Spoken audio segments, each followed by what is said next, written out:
Hello friends, welcome to my YouTube channel. दोस्तों, आज हम लोग एक पोर्टफोलियो का रिव्यू करने वाले हैं जो कि मेनली हमारे सब्सक्राइबर का है और इन्होंने हमें व्हाट्सएप पर भेजा है। और इनके टोटल इन्वेस्टमेंट अमाउंट की बात करें तो 2,60,000 रुपये के करीब इनका टोटल इन्वेस्टमेंट अमाउंट है, जो कि करंट में घटकर 15,000 रुपये का इन्हें लॉस चल रहा है। लगभग 16,000 के करीब इन्हें लॉस चल रहा है और घटकर 2,44,000 44,000 रुपये के करीब हो चुका है। और इनके स्टॉक्स की बात करें तो इनके पास सिर्फ और सिर्फ 4 स्टॉक्स हैं, मतलब इन्होंने सिर्फ और सिर्फ 4 कंपनी में ही इन्होंने इन्वेस्टमेंट करके चला है। तब इनके फर्स्ट स्टॉक के बारे में देख लेते हैं, बिना टाइम वेस्ट किए जल्दी से देख लेते हैं। अब दोस्तों, फर्स्ट स्टॉक की बात करें तो इनके पास अडानी पावर है और इन्होंने 240 क्वांटिटी बाय करके रखे 376 रुपये के प्राइस पे। और टोटल इन्वेस्टमेंट अमाउंट की बात करें तो 90,380 रुपये का इनका टोटल इन्वेस्टमेंट अमाउंट है इस कंपनी में। और फिलहाल की बात करें तो 11.5% के करीब इन्हें लॉस चल रहा है 10,388 रुपये का। अब दोस्तों, इस कंपनी के बारे में बात करें तो मेनली दोस्तों ये एक पावर सेक्टर से कंपनी बिलोंग करता है और ये फंडामेंटल्स इसके काफ़ी ज़्यादा वीक हैं। इसके मार्केट कैप की बात करें तो वो तो एक लार्ज कैप कैटेगरी कंपनी है, जैसा कि इसका वैल्यूएशन 1,28,000 करोड़ के करीब है। और दोस्तों, इसके अर्निंग पर शेयर की बात करें तो ये एक निगेटिव में है, 44 पैसे एक शेयर पे ये कंपनी लॉस कर रही है, मतलब कमा नहीं रही है, ये निगेटिव में, मतलब ये एक शेयर पे इसको 44 पैसे का लॉस होता है। और रिटर्न ऑन इक्विटी की बात करें तो ये भी निगेटिव में है, 1% का करीब इसका निगेटिव में रिटर्न ऑन इक्विटी है। और डेब्ट की बात करें तो 12,000 करोड़ के करीब इस कंपनी पे डेब्ट है, मतलब कर्जा है। और दोस्तों, एक चीज़ और मैं आपको बता दूं इसके फंडामेंटल्स में कि इसका रेवेन्यू जो है 3 साल में 37% से कम हुआ है, जो कि इस कंपनी के लिए काफ़ी ज़्यादा निगेटिव पॉइंट है। और साथ ही साथ इसका प्रॉफिट जो है वो -6% का है, मतलब कि वो भी 6% से गिरा है। तो ये कंपनी के फंडामेंटल्स की बात करें तो बहुत ही ज़्यादा इसके वीक है। आप चाहें तो ऐसी कंपनी में अगर फंडामेंटल्स के बेसिस पे इन्वेस्टमेंट करते हैं तो निकल सकते हैं। अगर हालांकि नाम देख के सिर्फ इन्वेस्टमेंट करते हैं या फिर बहुत ही ज़्यादा मार्केट में नाम चल रहा है, ट्रेंड में चल रहा है, तो वैसे में इन्वेस्टमेंट किए हैं तो आप कोई रिसर्च किए होंगे तभी किए होंगे, या फिर सिर्फ और सिर्फ ट्रेडिंग पर्पज़ से किए हैं, कोई टेक्निकल देख के बाय किए हैं, तब तो आप इन्वेस्टमेंट करें। अगर लॉस ज़्यादा होता है तो आप लॉस बुक करके भी निकल सकते हैं। मैं नहीं कहूँगा कि आप इस ऐसी कंपनी में लॉन्ग टर्म के लिए इसमें इन्वेस्टमेंट करके चलें। इसका वैल्यूएशन भी काफ़ी ज़्यादा ऑलरेडी इसमें हाई होता है ऐसी कंपनी का। अब दोस्तों, नेक्स्ट स्टॉक की बात करें तो इनके पास नेशनल एल्यूमिनियम है और इन्होंने 1,010 क्वांटिटी बाय करके रखे हैं। 68 रुपये के प्राइस में इन्होंने बाय किया है और इनका टोटल इन्वेस्टमेंट अमाउंट 68,759 रुपये के करीब है।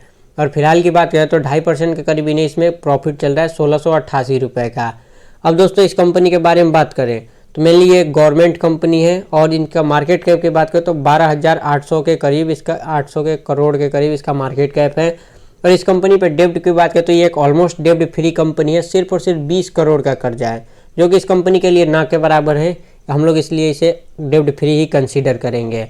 और इसकी अर्निंग पर शेयर की बात करें, मतलब कि एक शेयर पे ये कंपनी कितना पैसे कमा रही है, तो ये 17 रुपये के करीब एक शेयर पे ये कंपनी कमा रही है, जो कि काफ़ी अच्छी बात है। लेकिन इस कंपनी में आपको फिर भी ग्रोथ नहीं देखने को मिलेगा। मैं इसलिए आपको बता रहा हूँ ग्रोथ नहीं देखने को मिलेगा क्योंकि ये कंपनी ग्रोइंग कंपनी नहीं है, काफ़ी अच्छा खासा डिविडेंड्स देने वाली कंपनी है। जितना भी पैसा कमाती है वो सारे पैसे डिविडेंड्स में बांट देती है, जिस वजह से इस ऐसी कंपनी में आपको ग्रोथ नहीं देखने को मिलेगा, लेकिन आपको बहुत ही अच्छा खासा डिविडेंड का अमाउंट देखने को मिलेगा। तो आप चाहे तो इसमें कंसीडर भी करके चल सकते हैं। अगर चाहते हैं कि कोई हाई ग्रोथ में इन्वेस्टमेंट करना तो आप निकल भी सकते हैं, अभी तो आपका इसमें प्रॉफिट भी हो रहा है। अब दोस्तों, नेक्स्ट स्टॉक की बात कर लेते हैं। नेक्स्ट स्टॉक की बात करें तो इनके पास रिलायंस पावर है और इनके पास टोटल 1525 क्वांटिटी इन्होंने बाय करके रखे हैं 18 रुपये 38 पैसे के प्राइस पे। और टोटल इन्वेस्टमेंट अमाउंट की बात करें तो 28,000 रुपये के करीब इनका टोटल इन्वेस्टमेंट अमाउंट है।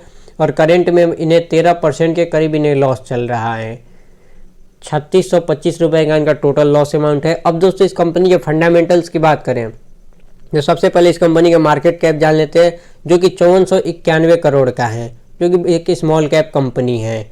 और दोस्तों, इस कंपनी पे कर्जे की बात करें तो इसके मार्केट कैप से भी कहीं ज़्यादा इस पर कर्जा है, 6171 करोड़ का इस पर कर्जा है, जो कि इसके मार्केट कैप से काफ़ी ज़्यादा है। और अर्निंग पर शेयर की बात करें तो ये एक प्लस पॉइंट है, जो कि ये पॉजिटिव में है, 79 पैसे का इस पर अर्निंग पर शेयर है, मतलब कि ये 1 पैसे पे 79 पैसा, एक शेयर पे 79 पैसा ये कमा रहा है कंपनी।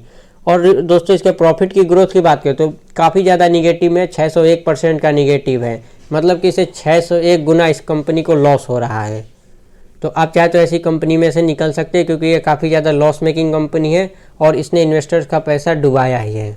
अब दोस्तों नेक्स्ट स्टॉक की बात कर लेते हैं। नेक्स्ट स्टॉक की बात करें तो इनके पास टाटा मोटर्स है और टाटा मोटर्स के टोटल इनके पास 170 क्वांटिटी इन्होंने बाय करके रखे हैं 431 रुपये के प्राइस पे। और टोटल इन्वेस्टमेंट अमाउंट की बात करें तो 73,341 रुपये के करीब इनका टोटल इन्वेस्टमेंट अमाउंट है। और करंट की लगभग बात करें तो इन्हें 5% के करीब लॉस चल रहा है 3658 रुपये का। अब दोस्तों इस टाटा मोटर्स का तो जैसा कि आप सभी नाम जानते होंगे, लेकिन इसके फंडामेंटल्स तब भी हम लोग देख लेते हैं। इसके फंडामेंटल्स की बात सबसे पहले तो इसके मार्केट कैप की बात करें जो कि 1 लाख करोड़ से ऊपर का है, तो हम लोग इसे लार्ज कैप की कैटेगरी में रखेंगे। और दोस्तों इसके डेब्ट की बात करें तो 23,000 करोड़ के करीब इस पर डेब्ट है, मतलब कर्जा है। और अर्निंग पर शेयर की बात करें तो ये एक निगेटिव में है, जो कि 2 रुपये के करीब इसका निगेटिव में है, 2 रुपये 95 पैसा, लगभग 3 रुपये के करीब एक शेयर पे से लॉस होता है। और रिटर्न ऑन इक्विटी की बात करें तो ये भी इस कंपनी का निगेटिव में, मतलब कि ये भी एक लॉस मेकिंग कंपनी है। अब दोस्तों सब बात मिलाकर मैं आपको बता दूं कि टाटा मोटर्स के फंडामेंटल्स अभी तो वीक है, लेकिन आने वाले टाइम में ये कंपनी ग्रो कर सकती है, क्योंकि इसमें इनके मैनेजमेंट का ये कहना है कि 2023 के अंत तक या 2024 तक ये प्रॉफिट में जनरेट कर सकती है कंपनी। इस वजह से आने वाले टाइम में इसमें ग्रोथ के काफ़ी ज़्यादा चांस है, आप चाहे तो कंसीडर करके चल सकते हैं। अगर आप भी अपना पोर्टफोलियो रिव्यू कराना चाहते हैं दोस्तों, तो आप हमारे डिस्क्रिप्शन में दिए गए व्हाट्सएप नंबर पर भेज सकते हैं, जिससे हम आपका पोर्टफोलियो का रिव्यू कर सकें। और ऐसे ही वीडियोस देखने के लिए हमारे चैनल को सब्सक्राइब करें। तब तक के लिए मिलते हैं फिर नेक्स्ट वीडियो में। धन्यवाद।